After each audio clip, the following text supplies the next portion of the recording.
Grit and grace, that's how we grow. Step by step and child by child we know. There's power in the words we say. We lift the voices, light the way. Grit and grace, it's a journey we all share. For every child, everywhere.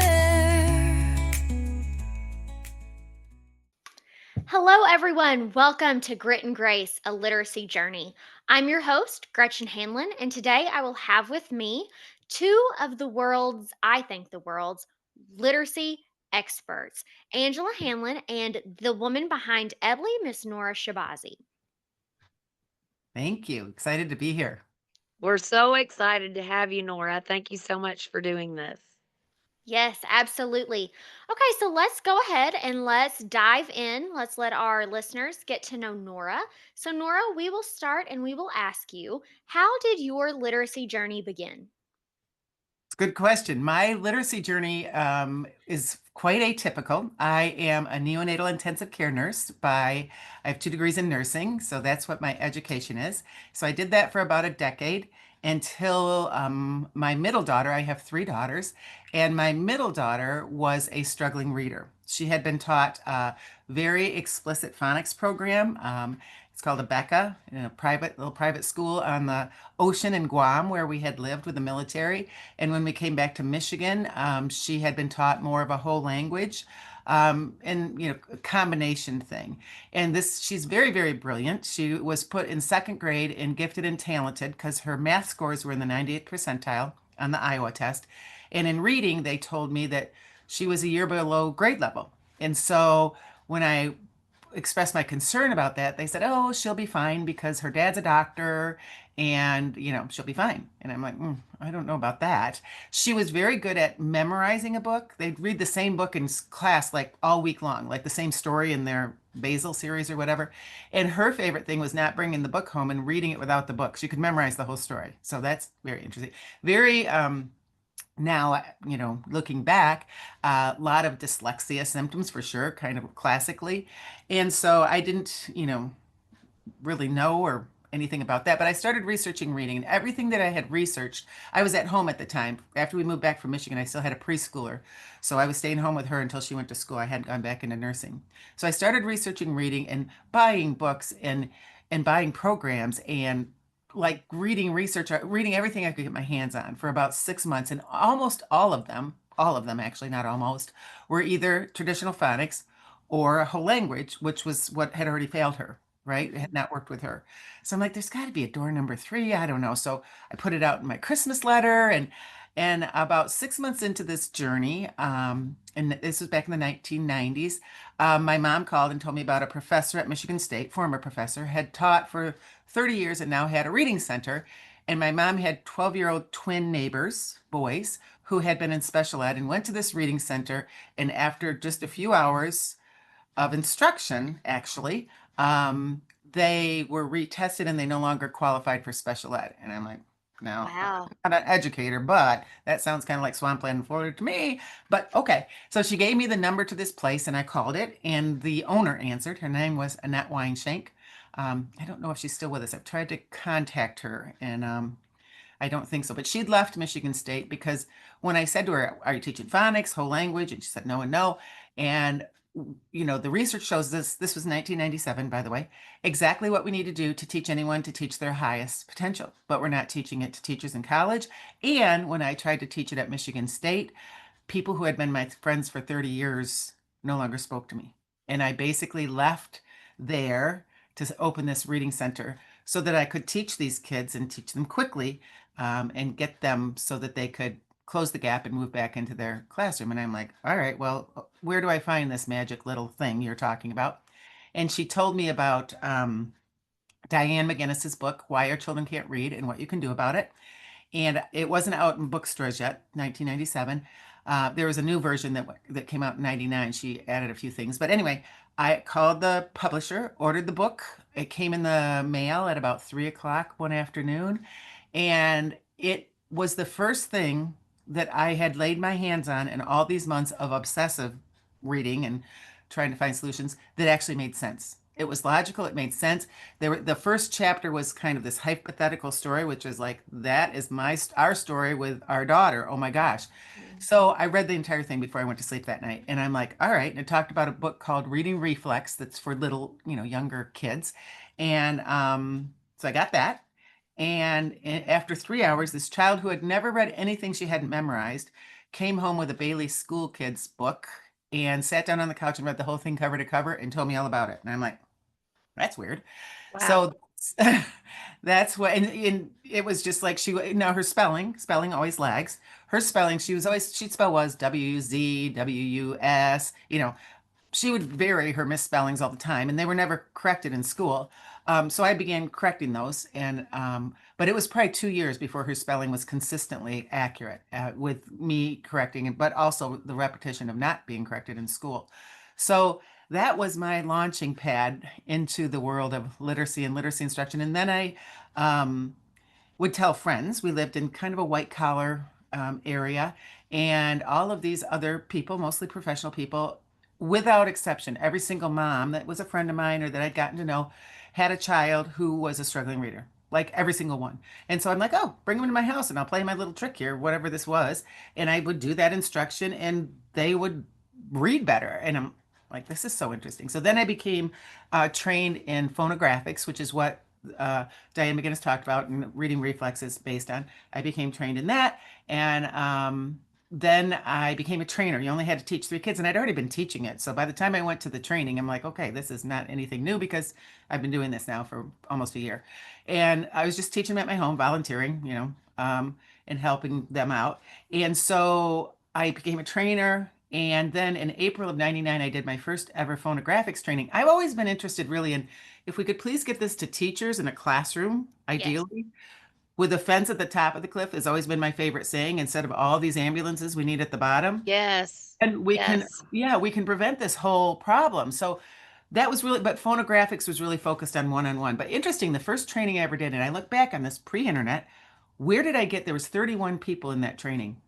Where did they come from? I don't know. Like all over mostly out all over the state of Michigan, because that's where I am.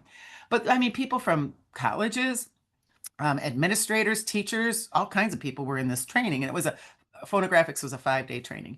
So that was April of 99. In June of 99, I opened a reading center, which was also an accident. My then husband had a wellness center wanted to open. He said, why don't you use a room in here instead of traipsing people through our house? And his wellness center fell through probably 6 weeks before it was to open, and I had a whole reading center. So we taught people privately, and we continue to. We're kind of phasing out of that, though we have a waiting list of 220 people. When we don't really talk about that too much, but mostly what I wanted to do was teach teachers. So I trained and continued to train in phonographics. I flew somebody in from New Jersey who had done trainings in phonographics too, because I did not like to talk in front of people. And so we did a lot of trainings. And then we realized in about 2002 that we're not really teaching phonographics. Our center was kind of my learning lab to apply things, but I wanted more also. Let's do more with comprehension. We need to do handwriting. We need to do, writing, and spelling was integrated, but vocabulary, more this integrated thing. So the more I would learn, especially with struggling learners, which we got a lot of, and I also don't know how they found out about us back then, but we would work from 8 in the morning till 5 at night and have kids continuously, and adults too. But so I realized it was about 2002, and Celeste too, who had become that I used to fly in, she became my partner for a while, my business partner. She's like, you know what? We're not teaching phonographics anymore. I mean, that's our foundation, but this is not what they're saying in this contract. So we both stopped our contract, and it was November or December of 2002. 2003, I got a call from a foundation who had been funding some teachers in Southern Michigan, and they said, we had a meeting. Now, this was run by a 93-year-old woman and a lawyer who was in his 70s, a guy who had a Ford truck dealership and left all of his money to this foundation. And they ran it. And they said, we had a meeting between those two. They were the meeting people. And we decided we're going to offer you teaching your training and instruction to every school in Branch County, which is a county in Southern Michigan. And I'm like, uh-oh, I don't have anything anymore because no longer. So that's how EBLI was born. I thought maybe I'll go back to nursing. Maybe I'll just do my reading center. And literally within 3 months, I'm creating the conglomeration and with less help of all of these things that I have learned and done. And it's a system, so it has, well, not kind of, it has continued to evolve. Also, the delivery for the teacher, because it's student instruction and teacher training. So, anyway, that's how EBLI was born. Always was in person training for the first 20-ish years. And so I've been all over the country training teachers, and then they were required to have in person coaching. So I have taught in thousands of classrooms and taught tens of thousands of kids from K to 12, but also some adult literacy. And so I've had experience like meeting with superintendents and curriculum directors and going out to dinner when I'm staying there for several days for training or coaching and parents, and teachers. And so I have a unique perspective from a lot of different angles, but I've been in the trenches. And almost every classroom I've ever been in has been a classroom of kids I've never seen before. And the favorite thing that schools love to do is like, okay, you can only do so many classrooms, but wait till we you wait till you see what we got for you. So they would pick the hardest students. One school actually brought in 4 classrooms of kindergartners. I had 102 kindergartners I taught at once. At least the teachers kind of helped out with error corrections, but it doesn't matter. You can, if you're doing instruction that really works and it's engaging and hands-on and all of that, and systematic and explicit and it works, you can do it with however many kids. So it's been quite a fun journey. We've shifted to online starting in 2017 and shifted completely to online instruction in 2020, not because of COVID. It was actually February of 2020 purposefully that we did our last in-person training. And now we do all online. And we're in 50 states and 23 different countries. We have people trained. Wow. Wow. That Yeah. is incredible. So it is safe to say that your literacy journey is fascinating. I loved hearing about your beginning. There was a lot of information there that I didn't know. So now, if you will inform us, where are you currently in your literacy journey? What are you working on today? Yeah, well, really doing a lot of work to increase awareness. I spent the first 22, 21, 22 years of EBLI hiding, I would say, to be perfectly honest. If you want EBLI, you will find it and we will be there for you. We still don't have marketing or sales or any of those kinds of things or people. But EBLI is so different than other kinds of phonics, or it's not just phonics, that's a piece of the big picture of all of it, but it's very different than any other instruction. It has all of the pieces that you need to learn to read to be the best reader, writer, and speller for everyone, from your highest readers to non-readers at all. So we are constantly refining for the teachers. Our goal really is to get the teachers to have the smoothest transition, and the way that we do it with our training, where there's actually videos where I teach their kids, whether it's a fifth grade classroom or kindergarten classroom or intervention from K-12, they put on a video. So we gradually release the teachers to them teaching the activities, which repeat. So we're doing a lot to refine the user experience for the teachers, because I have been at a disadvantage all these years of not having been a teacher. So I haven't come up through the system, and I don't know what teachers are used to as far as this is not what we normally do, like how it is in your teacher manuals and all those tips things. We don't know. I just recently in the last year hired an amazing teacher who actually taught and was a principal and a curriculum director, and was a co-founder of over 100 Montessori schools. She does. Wow. So we're making a huge upgrade rate or update right now for our teacher user experience for that. So we're very big on that. We're very big on spreading the word about the effectiveness and the efficiency of sound to print, or speech first, or speech to print, linguistic phonics, whatever you want to call it, teaching from that as opposed to the letters leading the instruction. So speaking, and you go speech to print or sound to print, is natural for all learners, whether you're an 80-year-old that struggles with reading or a new emerging reader.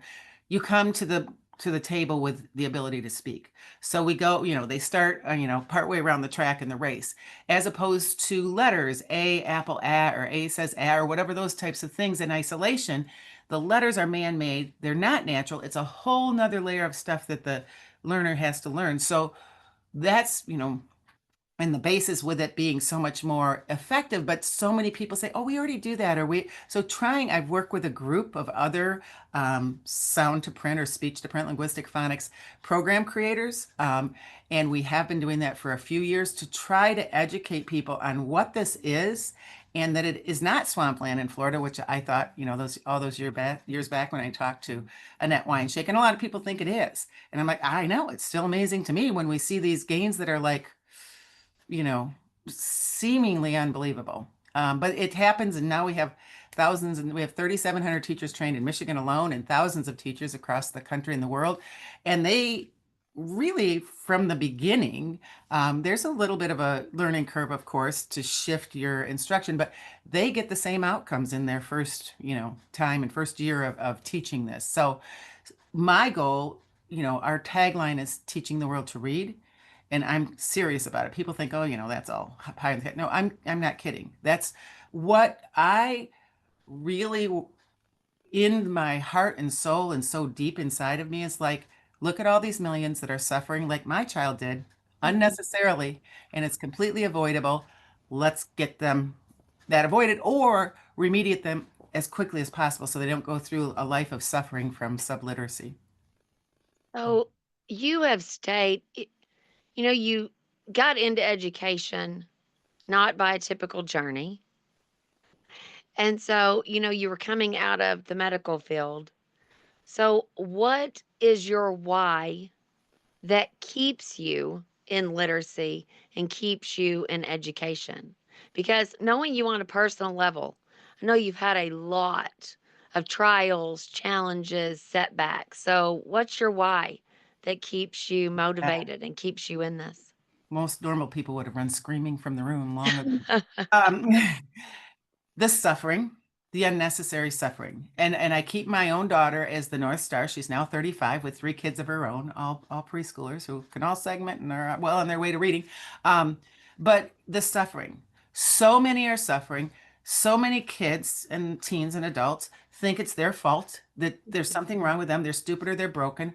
So many parents are suffering because they think they did something wrong. So many teachers are suffering. They are killing themselves, working themselves to Yes. the trying Yes. to help these kids, and they're still at 30% proficient. Or Yeah. and so then we have to think like, well, is it because these kids? No, it's just the instruction. Teachers aren't given what they needed for the most part, and especially not what do we actually do with our kids? Yes, we can go to this training and that training and all these things that tell us this nice theory and this conference that tells us that. But what am I going to do when I'm in my classroom or when I have private practitioners? We've had a huge rush of those in the last, 2 or 3 years too. But what do I actually do with this class in front of me, this group in front of me, this student in front of me that's based on the research, not just the research of reading or writing or spelling, but also the research of learning and the cognitive science, all these things. What does that look like with me teaching my kids? That's where we are. That's our strength with EBLI, is we are going to take these things and transfer it, take that, give you that bridge to what does it look like in front of my kids. And we're going to be very explicit, and we're going to give you a recipe that you actually, if you follow this recipe, it's pretty fail proof if you follow it. Teachers are so used to, I listened to a podcast recently that said schools typically have 15 different literacy things that they have Yes. to Mhm. teach. Yes. What? Now, Yes. how is I a teacher know. supposed to do It's that? First crazy. of all, It's they're all going to crazy. contradict each other. So you're going to create a nice mud soup in the brains of your students, and your teachers are going to be like, I am working my tail off, doing all these things that contradict each other that are actually probably, pushing against, as opposed to, we think that more is better instead of please Yep. streamline, take stuff off, de-implement a whole lot of things, and let's do stuff that's really effective and efficient, that's going to move the needle so that these kids can actually do things like read a real book. How about a novel? Maybe a novel would be a good idea, right? And be able to write so somebody can actually read it. Okay. People are not writing them. And it's been blamed on technology, which technology wasn't around when I first started this. They were just as bad of spellers back then, probably worse, because they can figure out the texting code. So Mhm. if they were taught this code in a way that made sense and was logical, they would figure out this code very quickly too. But we've got to figure out the code quickly, not over 2, 3, 4, 10 years. We got to get the code in and let's go. It's like building a house. You don't build a house, let's keep building the house for another 4 or 7 years. No, you build the house, you get it going, and then you do what you built the house for, is you live in it. You do what you taught them to read for, so they can read anything, not just this kind of book or that type of book or whatever. So yeah. So I'm very, very passionate about decreasing the suffering and increasing, the success. And also, I mean, people just ignore the trauma of not just of the students, but also of the teachers and the parents and everybody. And it's such an important part because it blocks everything when these kids have had so much literacy trauma and so much instruction that hasn't worked for them. And kids even that um, are proficient at reading getting worse. We've got to look at the student outcomes. If you're not looking at the student outcomes, you're looking at the wrong thing. And Amen. Amen. why it's I not don't hard. It's not about the adults. It's not. It's about the students and it's about the outcomes. And is what you're doing moving the dial? Mhm. Exactly. And if not, what is our response to that data going to be? Yeah. I'm Yeah. working really hard on trying to figure out how to navigate this really significant habit of low expectations. I mean, we have so many educators and private practitioners, especially people who teach dyslexia, parents even, who really argue for limits. But my kid can't, but they can't. Because of this, they can't. Because of that, they can't. And it's like, here's the deal. Right now, they can't, but in 20 minutes, they'll be in 2 days, in 4 weeks, in 6 Yes. months. Let's not talk about they can't yet, but they can. Right. So quit teaching them as though where they're at is where they're always going to be. They are going to be that if you keep teaching them as if that's the case, but teachers don't understand, haven't been given what they need to be able to understand that either. So this is so far out there. How do we deliver this to those with such low expectations and telling us, let's throw another diagnosis in there? I have learned so many more diagnoses in the last few years I'm like, what is that? I just learned a new one yesterday. I don't even remember what it's called. It starts with an A. But what's this doing to help your child? Okay, have a diagnosis. I don't care. It's all fine. But let's not make that the focal point of all of this and telling me they can't because they have this and this and this and this and this, right? So Right. shifting the paradigm and decreasing the suffering, and teaching the world to read. Yes. Those are my goals. Well, I those keep are an eye on beautiful goals. I love those. it. Thank you. I love too that you said Colleen's your North Star. I love that. I never forget. I just, it's been a lot of years and she has not suffered and she suffered very little compared to what most kids do. But when you're a parent, any of you who are parents, you know this, Angie, Yes. you will do anything for, I mean, I changed my not just coming from education or from nursing to education and literacy, but everything in my word, where I had no desire to have any business ever, or to teach reading for that matter. This was not a goal of mine. I mean, most people are like, I'm going to create this, and it was all accidental. It was somebody's goal. It was not mine. It was some divine intervention, but not my goal. But I know that I'm the steward of this information, and it's up to me to not allow it to be bastardized like almost every single thing is in education. Sell your company. That's another thing. You're going to sell your company? No. Look at any company that's ever been sold. What happens? Mhm. They go for the most, especially the public, what are they called? Private equity companies. They go, how many gazillions of dollars can we make off of you? We don't care about any kind of student outcomes. No, no. No, somebody has to keep that North Star for the kids, for the teachers, for the families, for society. I mean, what are Yes. we doing to society with this 70% of our fourth graders not proficient at reading for goodness Right. And somehow we got off focus of but how are the kids responding? never Are they learning? that's never even discussed ever. Are they It's about the learning? adults. Yeah. And now in consulting work, I've been shocked. Let me say it again, shocked by how many schools are collecting the data, not doing anything with it, not looking at it, not telling the teachers, and not Mhm. even telling the students where they are. And, I feel like one thing that we've really got to emphasize right now, because people have heard you need to be collecting data. They're collecting too much. Yeah. I You know. want to collect Yes. concise data. Yes. hmm Yes, And they that you're are going and to then they're like, use. there's this many read. I'm like, that tells me nothing. That tells me, Right. and also you can be read at 0%. You can be read at 45%. That's Right. a Right. different thing. So, Mhm. and what are they doing in these assessments? Like, let's analyze their behaviors because that's what's going to tell you. And you have to know where they're at. I mean, so now everybody, let's do 15 assessments too. I'm like, no. No. Now you're wasting, you need very little assessment. And if you're really teaching kids and it's very interactive, you can do formative assessment all the time. I know where the kids are that I'm teaching when I'm teaching in a class or one-on-one or in a group. I know what they're doing and where, I have a good idea of that. And then we can look at it with a quick assessment, right? But we don't need to spend days and weeks. Some schools spend weeks there where their interventionists are out so they can assess Yeah. the Yeah. living daylights out of everybody And and do it does not nothing have to different. be that way. If you assess and No. do nothing different, what's the point? Exactly. Exactly. If you're not going to use it, why are you collecting it? I Mhm. feel like we're failing both the teachers and the students when we Mhm. do that. Well, and then when I, you have too many data points, you start to prioritize only a few of them. And so then it's like, okay, well, we're collecting all this data, but we're really only going to look at Yeah. these two These. or three things. yeah. And what's another thing that's interesting to us, like kids in the NWEA, you only make usually a few points against unbelievable taught EBLI taught kids, unbelievable gains, whole schools, but that has been, I mean, not, it's been less unbelievable. It's still gains and high, but it's like, why is this going down? And the teachers will tell us, well, they're asking about syllable types. They're asking about rules. They're asking about long and short and magic and silent, all the things that are not necessary to teach somebody how to teach reading, and so we don't teach them. But when you're being asked about something that you're not being taught, then you are going to appear.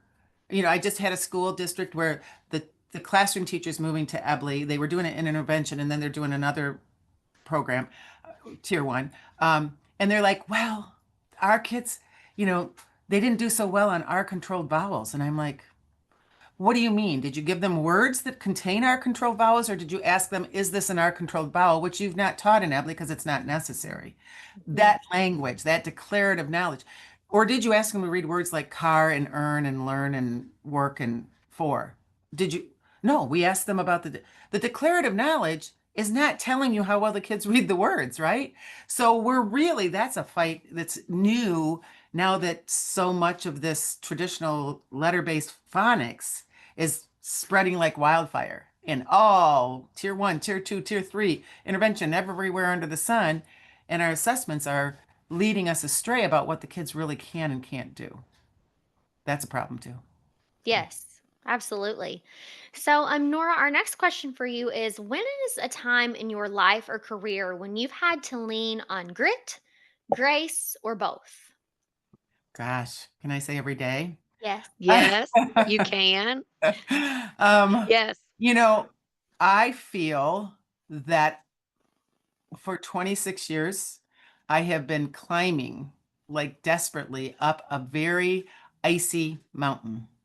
And once in a while, I make a bit of gain and then I slide back down. And there's oftentimes people right there to try to kick you down too. Mhm.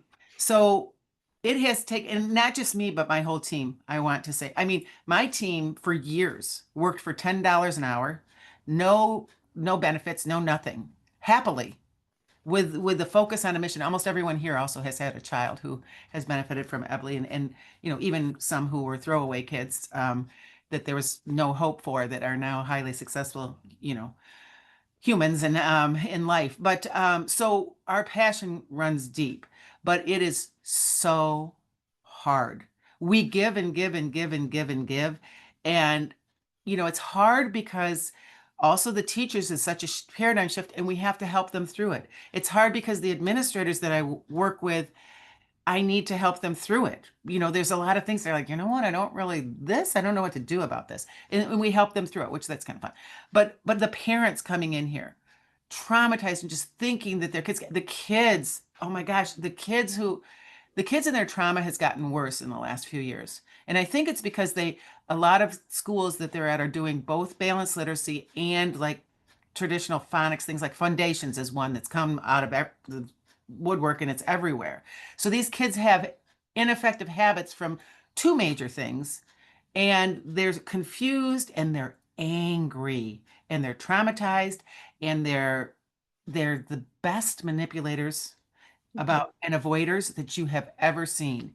And so trying to support these traumatized children and these desperate parents who are in fight or flight and don't even know what to do, and these teachers who really want to do different, but then they're going through the cognitive dissonance of change and who want to argue for doing what they were doing before. And, it's just, it can be very, very exhausting. But the grace part too is having grace for everybody who is doing the best that they can. Understanding that, because sometimes I want to just say, make me, can I be, I don't know, I want to work at a florist. Can I do that? Because it is so, but if you don't do it, who's going to do it? So it's Exactly. literally every day, and including on the weekends, because you don't have any, this doesn't rest. And so, but the grace is having grace with myself too. Like, I get to feel frustrated. I get to understand. I mean, I just, a trauma that I didn't even realize still hanging with me from my daughter reared its ugly head about 2 or 3 weeks ago. And I'm like, are you kidding me? She's perfectly fine. How do I have this? Sobbing with another mom talking about her daughter. And the whole situation was very similar to mine. And I'm like, you know what? It's okay. Work through this. And this is, whatever, but it's shocking and it's exhausting.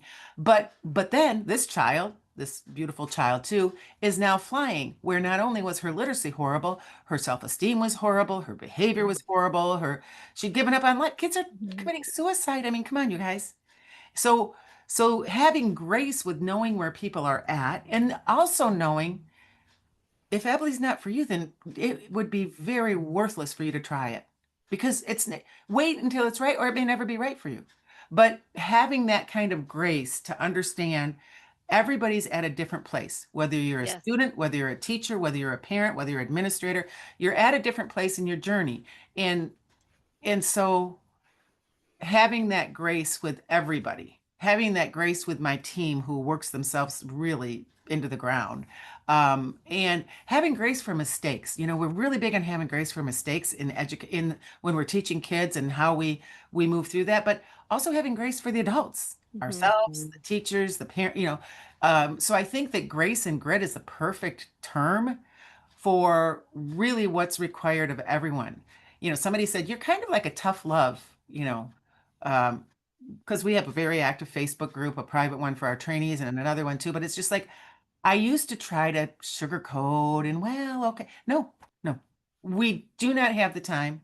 The kids don't have the luxury of us sugarcoating. No. Either I'll tell you really what it is. I'm not going to say, well, yeah, maybe you want to, whatever. No, if you want to make this weakness a strength in your child or in your teaching or whatever, this is what you do. Now, you don't have to do what I say, but if you want to, this will work. And no, no, you cannot read it to them first, because then they're just going to know then you take away their decoding opportunity for them when you're reading in text. No, no, you are not going to use decodables with a fourth grader. No, I'm going to show you how you can do this. I'm showing you, but you've got to do it. And that tough love, I think is both a combo of grit and grace. And just not judging. Coming from a place of love and Yeah. judgment, I think is huge. Not always easy to do, quite Oh, it's frankly. very difficult. Very So true. mhm. Yeah. And the blaming, Oh gosh. it's like there's so much blame and Yeah, shame and it's all just that. And nothing. yeah, it's gotta stop. Laura Mhm. Stewart, I've heard her say, no blaming, no shaming zone. And Yeah, and that's we all need to embrace that. And we need to embrace, I feel, the grit and grace approach too. That's why we called it that. yeah, But the blame's gotta stop, and just so what are we going to do to fix this yeah, problem? Right. What And, are we going to do? I wanna say I loved how you mentioned self-esteem. I cannot tell you how frustrated I get when people are like, "Well, what are we doing for the kids' mental health? What are we doing for their self-worth, mhm. their self-confidence?" Well, I can tell you what we're not doing. We're not teaching them to read. How Right. about you make them feel successful in the classroom and And their that's gonna fix self-worth all those things. confidence. Yep. Yes. There you go. Because let me tell you, nothing feels better than Yep. success. Yep. Right. Nothing. And, No. even I love growth mindset. I'm the biggest believer, and you have to have a growth mindset. But if you look at a kid who's struggling and say, "Well, you're not there yet, but keep Yeah. trying." How are you going to help them keep trying? How Yeah. are you going to help them What get am I gonna do yes. differently to change this? This is the only thing I control. right here. So if anything is happening with kids that we're teaching, with teachers that we're teaching, and it's not going well, I don't say, what's your problem? Mhm. Right? What do I need to do differently? I need to do something differently to help you understand better, whether you're the kid or the teacher, Yeah. what to do and how, and I think that an important part of that too, Angie, is with the blame that you're saying is like also not blaming yourself. Right. So many teachers like, oh my gosh, look at all those kids that I know. teaching I this. did that. Yep. I mean, I've done it too. I really do it Yeah. with the handwriting thing. I'm like, oh my gosh, how did I resist that for all those years? And Yeah. it's a very bad feeling, but it's like, you know what I did? Now I'm not. I'm being really pushy for everybody to do it. And okay, when you know better, you do. Well, exactly. So, if you could give one message to educators, what is one message that you wish all educators could hear? Um, if your students, if 95 to 100%, I like to say 100%, but everybody makes me say Me 95, too. but I I like, do too. so let's say 100%. If 100% of your students are not proficient at reading, and I mean at grade level or above, and I'm saying 100%, you need to do something different. I do the same thing to me. We don't have them go. I have learned so much with that question. Like, okay, now I'm going to learn this. And I have learned so many things that are not necessarily reading instruction. It's all of the other things that, motor planning, motor movement, all kinds of things that impact timing, rhythm, learning that I need to learn how to train for you, the student, or what do I need to do differently for you, the teacher? Because obviously, if I'm getting this question 10 times in a week, I need to do something differently so that you understand better or that this is clearer to you. So this is the question. I don't want to hear that you now, after 5 years, have 50% of your kids proficient when you used to have 24 or whatever. Okay, but we need bigger gains than that, right? And what about the other 50%? What if they're your child? What if they're my child? We, Mm. so don't make excuses and don't keep saying, really don't blame the kids. I feel like what I see and hear a lot, especially lately, because we have so many of these dyslexic kids and all, they can't because of their dyslexia or their dysgraphia or there's a lot. I mean, there's so many um, labels and diagnoses that they say, but they can't because I'm like, no, I don't really want to hear anything about what they can't do. Let's talk about how they can do and how we're going to get them there. That's it. So what do I need to do differently? To me, that's the most important phrase anyone who teaches anybody, especially literacy, needs to ask themselves. I love that. So, I love that Thank because you. obviously, if the scores are not where you need them to be, something has to change. And maybe you're already doing good things, but you need to make sure that Everybody's doing you're doing some them good things for sure. right. And maybe it's just simply of, okay, I need to work on my fidelity and make sure that I'm doing these good things and these good practices every single day. That I'm not like, oh, it's a Thursday. I'm kind of tired. Let's Yeah. just do something simple. No, so just really making sure that you're keeping up, you're looking at what needs to be changed. If something needs to be thrown out because it's not working, throw it out. Yeah. Ball, And that's really hard. That's and much easier said than done, it you is. know? And I think that what do I need to do differently? I had a really good thought, now it's run out of my head. Is, it sounds good in theory, but it's not easy in practice. It really is it's easy in not. practice. It isn't. I'm really used And to that and I feel comfortable with that, you know, yeah. And and I it's the only thing think we can control, our own action. too, when teachers get in an unknown situation, it's so easy to just go back to what you've always Right. done. Mhm. Same with students, Um, though, right, Angie? Think about what? that. Same with students. This is what I say to teachers. When I'm teaching them EBLI, when I used to do in-person training, especially, they get real uncomfortable because they don't know what they're doing with EBLI. It's foreign and Yeah. it's new, and they're going to make mistakes, and they're like, and I said, that feeling you feel right there, I want you to sit in that for a minute. Sit in Yeah, where you're stay in feeling it. that because I'm telling you, Stay those in kids it. in your classroom are feeling it all day, every day. So Yeah. many of them.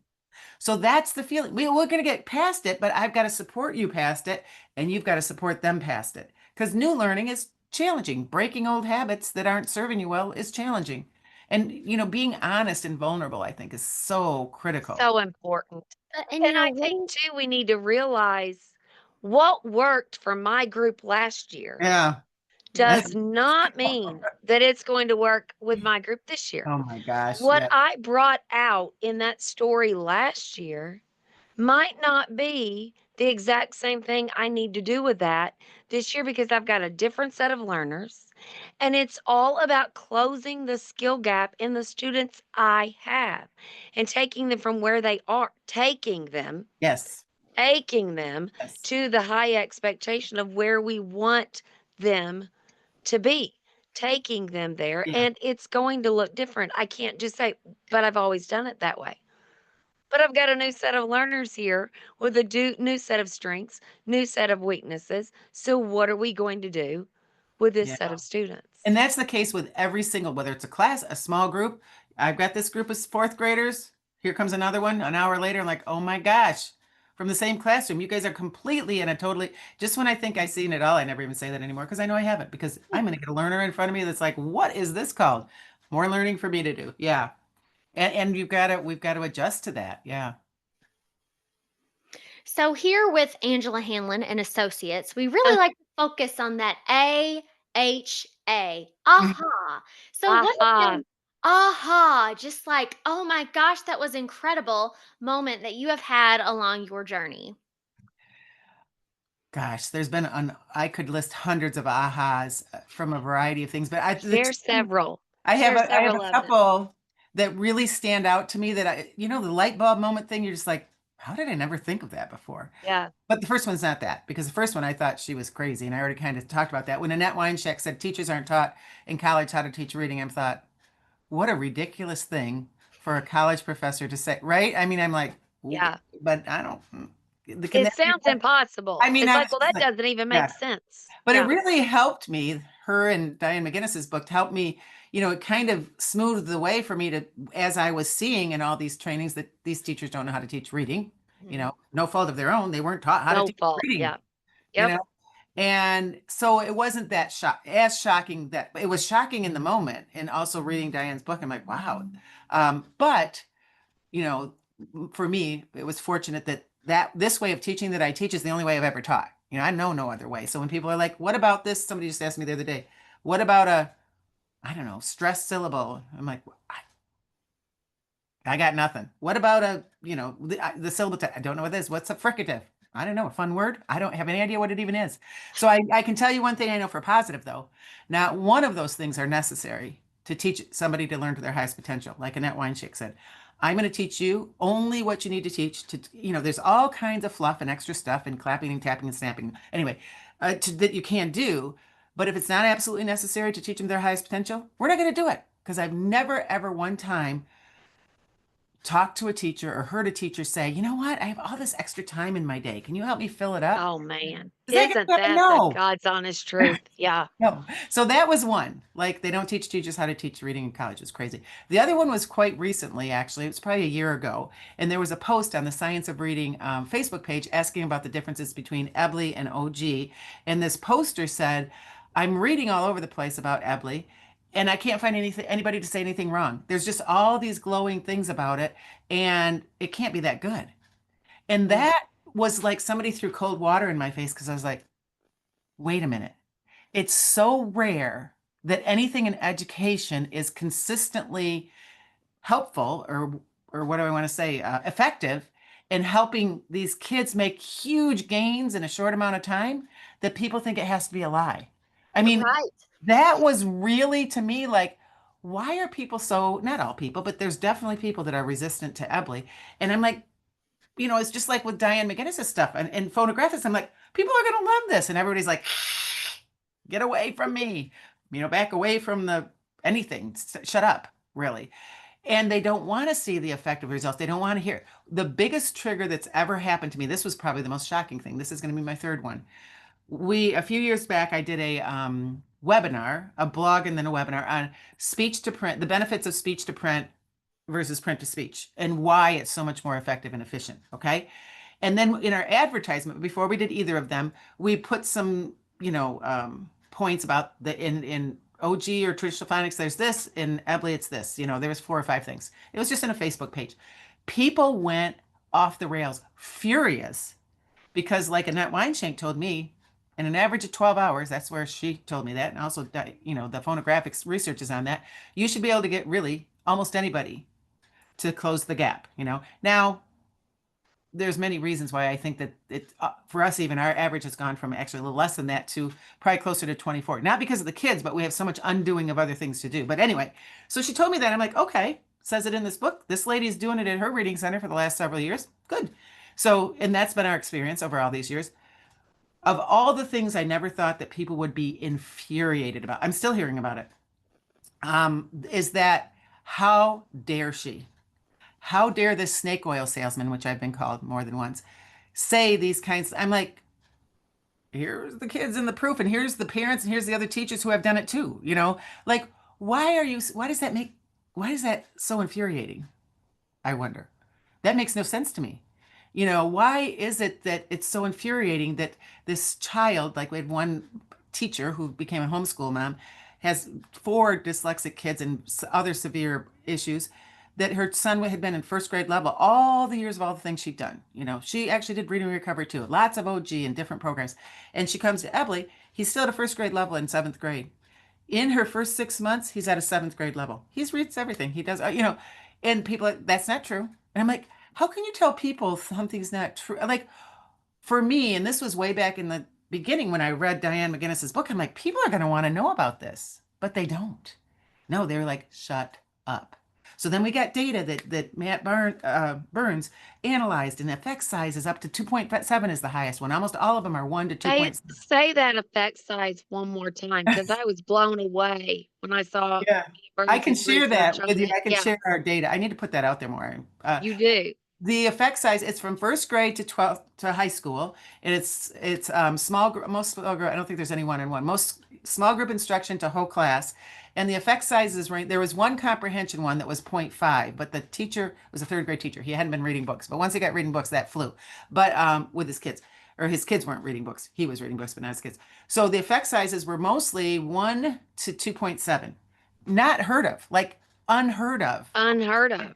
And so this was interesting. The reason that I had an independent person who gathered all the stuff from the schools, all kinds of different schools around the state of Michigan, and he gave it to Matt Burns to analyze. He did the whole charts and everything and gave it to us because I didn't want to touch it for people to say you played with this or whatever.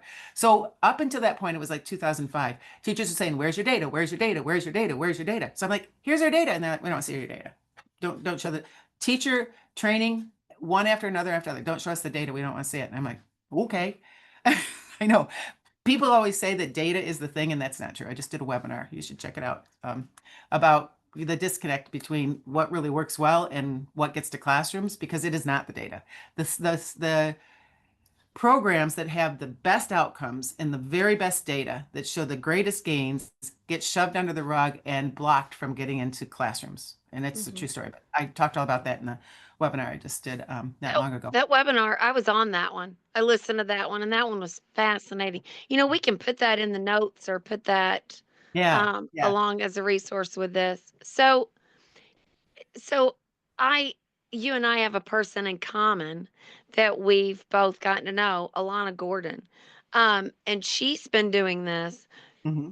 I have been in awe of the results that she's getting as an interventionist in Illinois. She just did a session at the Missouri and Kansas Reading League. We were both there presenting. Talk to me a little bit about her data, because I know you went to Chicago with Alana and did a taste of EBLI. So this is astounding. So just share a little bit about the results she's getting. Yeah, and there's actually, we have it on our Facebook pages too. There's a Oh, Substack. okay. Kata Salo, whatever, the Goyen Foundation Yes. director. Yeah. She did an article about some of her data, but Elena has been teaching over 20 years. She's an interventionist in Chicago and schools, and she has never exited a student from intervention ever in all of her years. Yep. This year, by March of just this year, which she did EBLI last year with the Goyen Foundation, and this is her second year. She exited 26 students by March that no longer that were at grade level or above back into their classroom. And she's like, people are saying, take this kid, but nobody's asking what I'm doing. So she's kind of she's the only one. Sapada is working in like the middle school. She's a coach, a literacy coach, that's also doing it there too. But Elena is just like, this is like unheard of and ridiculous. Yeah.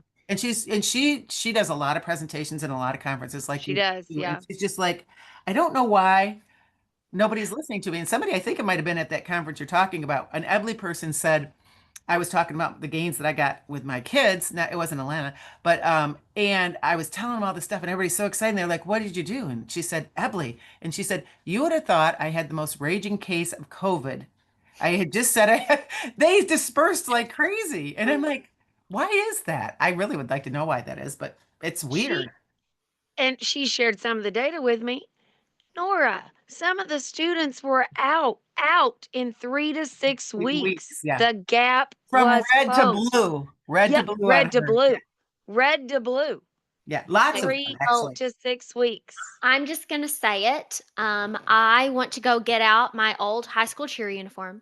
I want to be the EBLI cheerleader, and Uh, mother, for Christmas, I would like for you to pay for me to take an EBLI course. That is Okay, what I want for Christmas. okay. Everyone write it down right now. there you I go. will do it. I Yeah. will do it. I'm taking one right now actually to I told Nora, I'm like, Well, I share want your to learn notes with how me. to do Yeah. this. But yeah, I'll get you all set up, dear. I can hook you up. That's Okay, true. so in our podcast series, we will have questions, aha moments and your why and those things that we'll ask everybody. But then we have a list of assorted questions, and we're just going to kind of pick them depending upon guests, some kind of fun random ones. So here's the one I'd like to ask you, Nora, because I know you on a personal level. I consider you a close friend, and I know some of the trials you've had. So, how do you stay motivated or inspired throughout the role that you are currently in? With the setbacks, what is it? How do you stay motivated and how do you stay inspired? The successes, the trajectory change of the lives of these, especially the kids, also the lives of the teachers, of course, but Yeah, the hearing from, and I get a lot often, a couple times a week where people will email or they'll put something on the Facebook page, or a parent here will be like, you've changed my whole child's life, or a teacher will share a story about parents talking about their child, who was depressed and on medication for it and hated school and cried every day, and now they are joyful and loving, those kinds of stories. And teachers and Alana and all there, I get chills when I'm talking about it. I try yeah, not to get bogged down in the things like being blocked from state lists and the craziness that happens that makes no logical sense, that seems like a dystopian novel. It's like, this makes no sense, right? That take a lot of time and energy away from what I want to do, which is help teachers and help kids. But the successes, sometimes I think, it's a drop in the bucket, or a drop in the, maybe we have a bucket full from the ocean, but there's so much need and I can get discouraged by that. I feel like there's this great big thick glass wall, and here are all the people that need literacy instruction works, which is like all of them. And here I am over here with this wall that I can't get to them. I've actually had dreams about that, which is not good. So I think I get discouraged when the pushback and blocking things, but also by there's so much need, and how do we get, I need to be inspired. Give me that information about how we go about doing this. But the success stories are really uplifting and motivating. And one, during COVID, I did these free lessons for 8 weeks. I did twice a week for anybody in the world. And we had thousands of families sign up. And I would have 125-ish, 120, 105 kids at a time. I would do 45 minutes for kindergartners, 45 minutes for first graders, 45 for second and above. And I'd scroll through. I'd never taught online at all. And I just made it up and did it. It was so fun. But I was at Plain Talk getting ready to do a presentation a few years back, and this teacher came up to the stage as we were getting ready. She's sobbing uncontrollably. I'm like, I'm not sure what to think. And she's like, I know you're busy. I just have to talk to you. And it's a mom whose son she said, sometimes, literally a couple hundred times, I'm not kidding you, in a week, my son he's second grade, would be in the principal's office. He was adopted, fetal alcohol syndrome, da, da, da. Hated school, suicidal, hated life, everything horrible, horrible, horrible. She said, I think that I know two things saved him: you and those lessons, and COVID. He got to get out of school. So he didn't have that trauma every single day. And he took your we actually did I think they did the recordings because they'd get a recording if he couldn't come live. And she said, now the only time he gets in trouble in school is because he's reading all the time, only because of those free lessons. It's She's gotten beautiful. I think it's New Mexico is where they're, maybe it's one of those states out there, but she's just like, you to your principal, you're going to train these teachers, and they have, but that kind of thing, like that child's entire life has been changed by something that I just did on a whim, not knowing what I was doing, you know, feeling very insecure and like, and making a difference. I mean, what's better than that? To be, kind of a, you know, conduit for that to happen. To me, just when I feel like I'm shrinking and melting and oh my gosh, I can't anymore because I'm so tired and I'm not getting any younger, stuff like that happens. Yeah. Oh, you're muted, Angie. Sorry. I know your tagline, I said that what I'm sorry, I was muted, but I said what you'd said was beautiful. And I know your tagline that you say all the time is teaching the world to read. And you said, that's what you want to do, but I want you to know you're also changing lives. I know Mhm. Yes. I know you're teaching the world to read. Yeah. But that's how we're changing lives But because, Nora, you're changing yeah, lives on a daily, weekly basis. which Yeah. is, that is what fills my tank back up, And this movie too, The Truth About Reading, Yeah. that helps people understand more of what we're marinating every day into every tentacle from the octopus. Some people are like, oh, I'm with the kids, or I'm with the teachers, or I'm with the parents, or I'm with the we're like with all of them, the adult learners, all of that. And it can be so taxing, right? But understanding that this is even a problem is a big, Yes. for all of our, I mean, I would go so far as to say is almost anybody, 25, 30 or younger, are subliterate, meaning they're not reading and writing and spelling to their potential. There's certainly some that are a whole lot better than others, but you know, we've got to be vulnerable and honest. I hide saying some truths that are hard truths because I don't, like you say, want to be shot. I always tease that I'm wearing a bulletproof, vest because you can't talk about what these kids are capable of. Why are we doing that? Why are we so intent on that focus on what they can't do? It's not helping anything. It's certainly not helping society, but Look it's, at what they can, not I what they know. can't. Let's look at what And they then what they can can, do. and now and what we're gonna teach them so that we're gonna have so many cans we don't even know what to do with them all. Yeah. Yeah. Yeah. You mentioned the truth about reading, and I see it behind you. I will never forget my first moment of meeting you. I remember the chair I was sitting I do in too. down in the lobby of the hotel at the Plain Talk Conference, and one of our mutual besties, Donna Heitmonick, had said, "You've got to meet each other." Hmm. And it is so I get goosebumps talking about it. In that evening, we sat there for hours talking.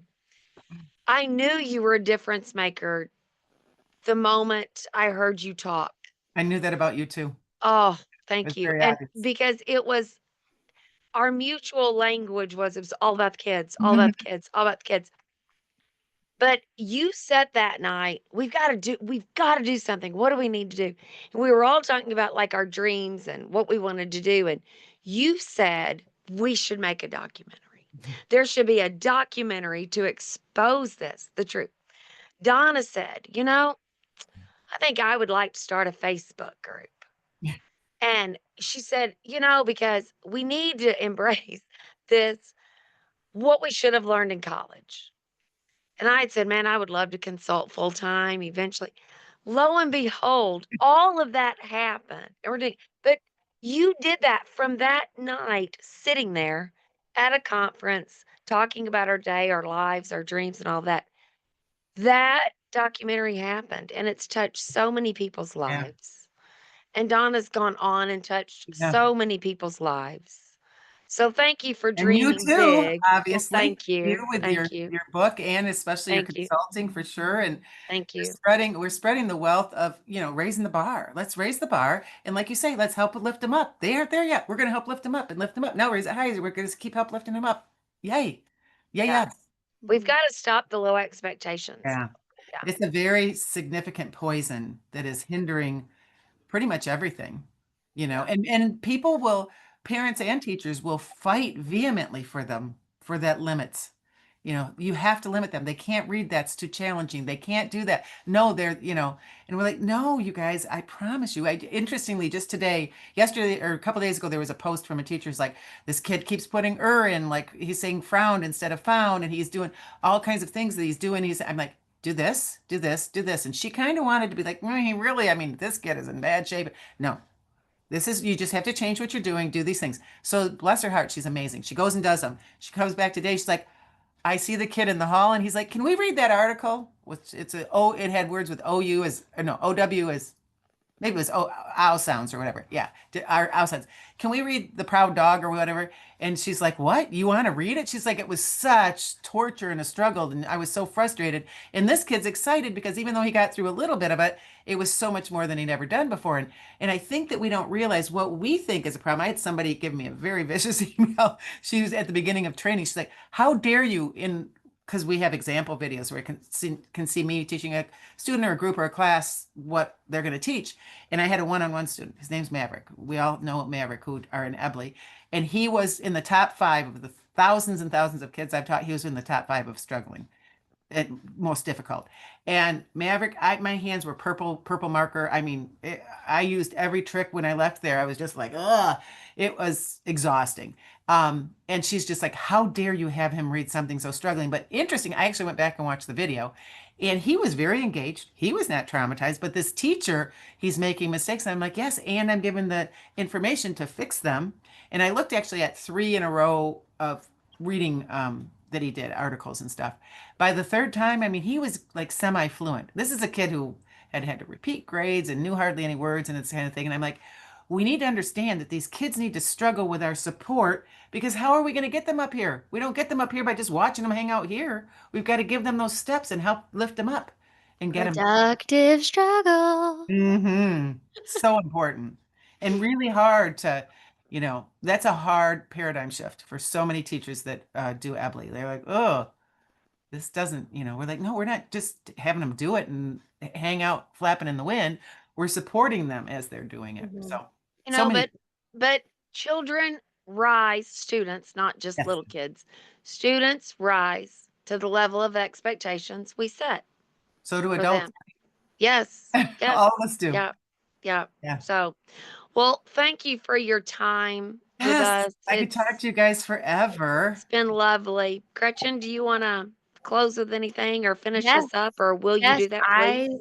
I will wrap us up. So I just want to make a point to all of our listeners, to our audience. We're doing this podcast to inspire teachers and to truly change the lives of students by helping them learn to read. And Nora said she wants to teach the world to read. Well, that starts with the teachers. Mm. So if you are a teacher, if you have heard this podcast, what are you going to do with it? Are you just going to, go about cleaning your house or driving to work or whatever it is that you're doing right now? Or are you going to click the pause button? Are you going to check out EBLI? Are you going to check out Angela Hanlon and Associates? If you are a parent, are you going to contact your school district and say, you need to hear this? You need to be doing these things. I challenge you, don't just let this information sit, do something with it. And so, with that, I will say it's been a pleasure. Remember, we are Grit and Grace, a literacy journey. We are a production of Angela Hanlon and Associates, and I hope that you have a phenomenal day wherever you are and whatever you may be going through. And I hope you remember that this work is necessary, and most importantly, it is possible. Thank you. Thank you so much. Grit